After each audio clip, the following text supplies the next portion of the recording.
మీ ఎలాంటి వ్యాపార ప్రకటనలకైనా వెంటనే మా ఛానల్ సంప్రదించండి. ప్రస్తుతం మనతో పాటు శ్రీ శుభంకరి సేవా సమితి వ్యవస్థాపకులు స్మార్త నరహరి బ్రహ్మశ్రీ దుగ్గిరాల యాజ్ఞవల్క్య దిలీప్ శర్మ గారు మనతో ఉన్నారు. గురువు గారితో మాట్లాడేద్దాం. నమస్కారం గురువు. గురుగారు, మనకి ఫిబ్రవరి 15వ తారీఖు మహాశివరాత్రి ఉంది. మరి ఈసారి ప్రత్యేకతలు కావచ్చు, ప్రతి ఒక్కరు పాటించాల్సిన విధి విధానాలు కావచ్చు తెలియజేయండి. మరి ఆ రోజు మన కుటుంబానికి అంతా మంచి జరగాలన్నా, అనుకున్న పనులంతా కూడా ఈ సంవత్సరం మనకు కలిసి రావాలన్నా ప్రత్యేక పరిహారాలు ఏమైనా ఉంటే తెలియజేయండి. ఉపవాసాలు కావచ్చు, జాగరణ కావచ్చు, మొత్తం ఏ విధంగా ఆ రోజును మనం వినియోగించుకుంటే ఆ పరమశివుడు అనుగ్రహం మనం పొందే అవకాశం ఉంటుంది. మహాదేవం మహాత్మానం మహాపాతకరాశరం మహాపాపహరం వందే మకారాయ నమో నమః. పరమశివుడు లింగోద్భవ కాలములో లింగరూపముగా మనందరికీ దర్శనమిస్తాడు. ఆత్మాత్మం గిరిజామతి సహచర ప్రాణ శరీరం గృహం. ఈ యొక్క శరీరములో ఉండేటువంటి ఏదైతే ఆత్మ అని మనం సంబోధిస్తూ ఉంటామో అదే పరమాత్మ. ప్రతి మానవుడిలో కూడా హిందూ ధర్మములో, సనాతన ధర్మములో చెప్పబడినట్టుగా చాలామంది ఏదో ర్యాండమ్గా చెప్పుకుంటూ వెళ్తారు.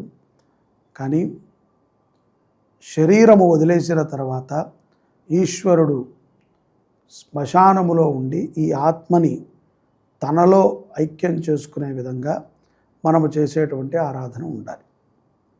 అందుకనే మానవుడు శరీరము చాలించిన తర్వాత అందరూ తలకొరివి పెట్టారంటారు.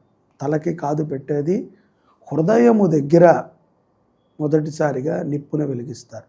దాని తర్వాత తలకి నిప్పును అంటిస్తారు.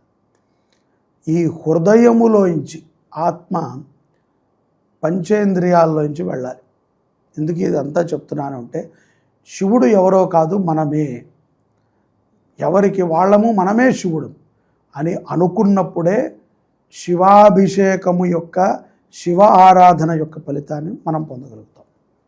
అందుకని మహన్యాసం అనేటువంటి ఒక న్యాసములో చెప్పాడు, నా రుద్రో రుద్రమర్చయ్యేది. నేను రుద్రుణ్ణైతే తప్ప నిన్ను అర్చించడానికి అర్హుణ్ణి కాదు అని. కాబట్టి ఇదంతా మీకు చెప్తున్నా. ఇక్కడ ఈ పంచ ఇంద్రియాల నుంచే ఆత్మ వెళ్ళాలి. ఐదర్ ఎవరైనా సరే హాస్పిటల్లో చనిపోయినా, ఇంట్లో చనిపోయినా, ప్రమాదవశాత్తు చనిపోయినా అని చెప్పి నోరు తెరిచి చనిపోవటం, లేకపోతే ఆఖరిన నాకు వినిపించట్లేదండి అని చనిపోవటం, లేకపోతే కనిపించదు, చాలామందికి కనిపించదు మాట. కనిపించట్లేదేంటి? ఇంకొకటి, వాళ్ళకి వాసన తెలియదు, శ్వాస ఆడుతోందా లేదా అని ఇక్కడ చూడరు, పల్స్ చూడరు, ఇది చూస్తారు, శ్వాసలోంచి పోవటం. ఇక ఐదవది మలమూత్ర విసర్జన చేసిపోవటం. చాలామందిని మనం చూస్తాం, విరోచనం అయిపోయింది అంటే ఇంకా పోయాడు అని అర్థం. డయాలసిస్ పేషెంట్స్ కానీ ఎవరైనా మలమూత్ర, ఆ ఇంద్రియాలలోంచే నీలో ఉన్న ఆత్మ బయటికి వెళ్ళాలి. అంతే తప్ప నువ్వు కోసి అగోండి ఆత్మ అగో అంటించాము అగో వెళ్తోంది ఆత్మ అని మనం చెప్పలేం. ఇవన్నీ గ్రాఫిక్కి బాగానే ఉంటాయి. యథార్థంగా ఆత్మ లోపల ఉన్నటువంటి పరమాత్మ ఈ యొక్క ఇంద్రియాలలోంచే బయటికి వెళ్ళాలి. కాబట్టి ఇక్కడ నువ్వే రుద్రుడివి అన్నప్పుడు ఎంతో శ్రద్ధగా చేయాలి. ఏదో సినిమాల్లో చూపించినట్టు ఏముందిలేండి శివుడికి పాల ప్యాకెట్ నోటితో చించిపోస్తాను. నువ్వే రుద్రుడివి అయితే నీ మీద నీకు ఎంత శ్రద్ధ ఉంటుందో దానికంటే 1000ంతల శ్రద్ధ పెట్టాలి. నువ్వు అలాగా ఎవరో చించిన ప్యాకెట్ నీ నెత్తి మీద పోసుకోగా, దాన్ని గౌరవంగా పోసుకుంటావు. నీకే పాలాభిషేకం చేయవయ్యా అన్నావు అనుకో, నేను కూడా ఇలా పాల ప్యాకెట్ నోటితో చించి పుజ్జని పోస్తే ఊరుకుంటావా? ఏంటయ్యా శ్రద్ధ లేదా నా మీద అని అనుకోవా? అలాగే మనము చేసేటువంటి అభిషేకములో శ్రద్ధ కావాలి. అందున ఈ యొక్క శివరాత్రి చాలా విశేషం. ప్రతి శివరాత్రులలాగా కాదు, ఈ శివరాత్రి మహావిశేషం. ఎందుకంటే ఆదివారము మనకి ఈ శివరాత్రి వచ్చింది. ఈ యొక్క శివరాత్రి సందర్భంగా మనము మన ఇళ్లల్లో మనము ప్రతి ఒక్కరము ఉపవాసం ఉంటారు, పిల్లల చేత ఉపవాసం ఉండనిస్తారు. చాలా శ్రద్ధగా సాయంకాలమో పొద్దునో ఇంటి దగ్గర దేవాలయం ఉంటే వెళతారు, చక్కగా అభిషేకాది కార్యక్రమాలు. దీంట్లో ఎవరో చెప్పారండి తేనెతో చేస్తే మంచిదా, ఇంకోళ్ళు చెప్పారు పంచదారతో. నువ్వు నీళ్లు పోసిన సంతృప్తి చెందేటువంటి రోజు ఏదైనా ఉంది శివుడు అంటే అది ఇది. అంతే తప్ప నీ నీరు కోసం ఆయన వెయిట్ చేయడు, ఆయన నెత్తి మీదే నీరుంది. నువ్వు పోసే పాల గురించి ఆయన వెయిట్ చేయడు, ఆయనే పశుపతి. పశువులన్నీ ఆయన దగ్గర ఉంటాయి. నువ్వు తీసి ఆయన దగ్గర ఉన్న పశువుల దగ్గర రూపాలు తీసిపోసేదేంటి? భక్తి, భక్తితో ఓం నమ శివాయ అనటం. పిల్లల చేత మనకి భవాయ దేవాయ నమః, శర్వాయ దేవాయ నమః, ఈశానాయ దేవాయ నమః, పశుపతయే దేవాయ నమః, రుద్రాయ దేవాయ నమః, ఉగ్రాయ దేవాయ నమః, భీమాయ దేవాయ నమః, మహతే దేవాయ నమః అనేటువంటి ఈ యొక్క నామాలని, ద్వాదశ నామాలని పిల్లల చేత పలికించటము, వాళ్ళ చేత ఉచ్చరించటము, ఆ నామాలతో ఈశ్వరుడికి అభిషేకం చేయడం అతి సులభం. మన ఇంటి తులసి అమ్మవారు ఉంటారు, తులసి చెట్టు, తులసి మట్టిని తీసుకోవాలి, చక్కగా శివలింగాకారం చేసుకోవాలి. ఆ శివలింగాకారానికి చక్కగా ఆ లింగం కరిగిపోకుండా జాగ్రత్తగా పంచామృతాలతో అభిషేకం చేసుకోవాలి. చక్కగా స్వామివారికి అటుకులు ఇటువంటి పళ్ళ పదార్థాలని నైవేద్యంగా పెట్టాలి. నైవేద్యాన్ని మనం స్వీకరించాలి. నైవేద్యం పెట్టావు, ఇంటికి వచ్చిన అతిథికి పెట్టాలి అంటే ముందుగా నువ్వు తినాలిగా, ప్రసాదం తినాలి, తీర్థం తీసుకోవాలి, ఓం నమ శివాయ నామాన్ని చెయ్యాలి. ఇక్కడ మీరు అడిగిన దాంట్లో లింగోద్భవ కాలం ఎప్పుడండి? లింగోద్భవ కాలం సర్వసాధారణంగా మనకి 12 గంటల తర్వాత నుంచి 12:05, 12:15 నుంచి 1 గంట మధ్యలో మధ్యరాత్రి కాలములో లింగోద్భవ కాలం ఉంటుంది. ఇది ఉద్భవ కాలము అని దేనికి అన్నారంటే, అటు రాత్రి జాముని ముగించుకుని ఈ యొక్క బ్రహ్మ ముహూర్తానికి ఆసన్నమయ్యేటువంటి సమయాన్ని ఉద్భవ కాలముగా వేదం చెప్పింది. ఇది లింగోద్భవ కాలం అండి. ఈ కాలములో ఏం చేయాలి? శివనామస్మరణ చేయటము, జాగారము చేయటము, శివాభిషేకము. శ్రీ శుభంకరి దేవస్థానంలో, మన దేవస్థానంలో ప్రతి సంవత్సరం మనం చాలా వైభవంగా ఈ యొక్క మహాశివరాత్రిని చూస్తూ ఉంటాం. అలాగే ఈ సంవత్సరము కూడా ఉదయం 5 గంటల నుంచి కూడా భక్తులకి గర్భాలయ ప్రవేశం చేసి, నేను అదే అందరికీ చెప్తుంటా, గర్భాలయ ప్రవేశం మీరు ఇక్కడ కాదు ఎక్కడ చేసినా సాంప్రదాయ వస్త్రాలతో వెళ్ళండి. వెళ్ళేటప్పుడు ఏదో గుడికి టికెట్ కట్టాం కాబట్టి చేతులు ఊపుకుంటూ వెళ్దామని కాకుండా పండ్లు ఫలాలు తీసుకువెళ్ళండి. ఓపికతో ఉండండి. ఫస్ట్ పాయింట్ ఏంటంటే గుడికి వెళ్తే ఓపికతో ఉండాలి.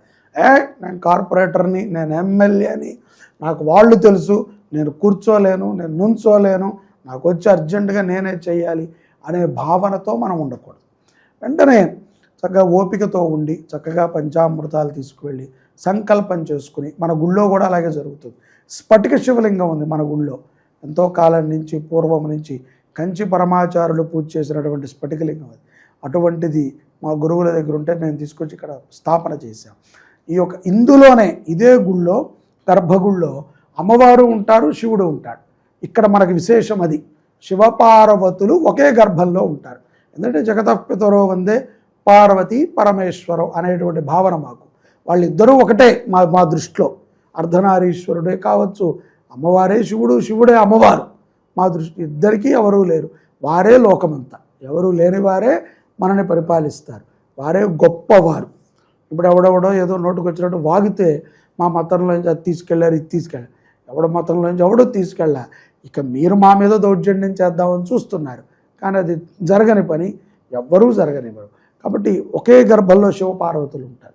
ఆ యొక్క గర్భాలయంలో కూర్చుని శివాభిషేకం చేసుకోవచ్చు. రుద్రహోమం ఉంటుంది ఉదయం 9 గంటలకి, మృత్యుంజయ హోమం, రుద్రహోమం.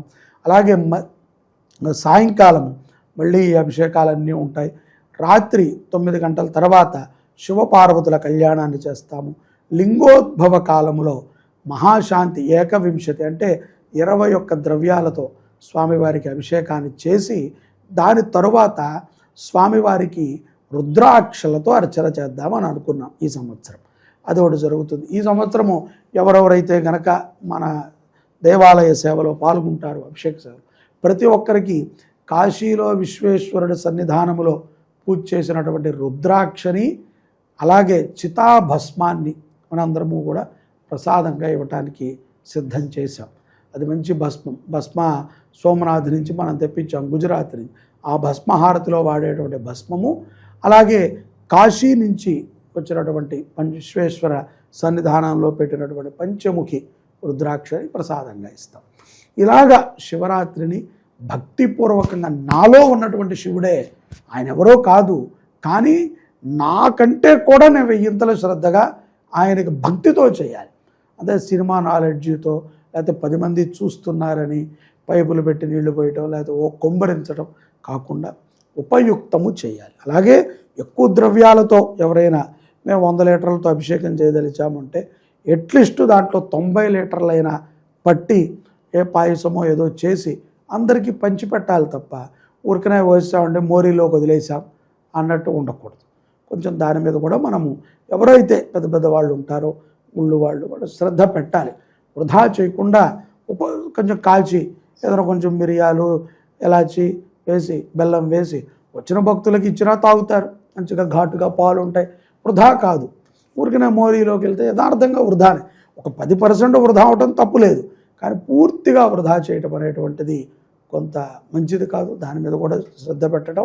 అందుకని ఈ శివరాత్రి చాలా విశేషం. ఎంతో గొప్పగా ఎంతోమంది చాలా చాలా కార్యక్రమాలు చేస్తున్నారు. మనం అందరం కూడా ఆ కార్యక్రమంలో పాల్గొని శివానుగ్రహం పొందడానికి అన్ని రోజులు ఒకటేనండి. మహాశివరాత్రి ఇంకో 10 మెట్లు పైన అంతే.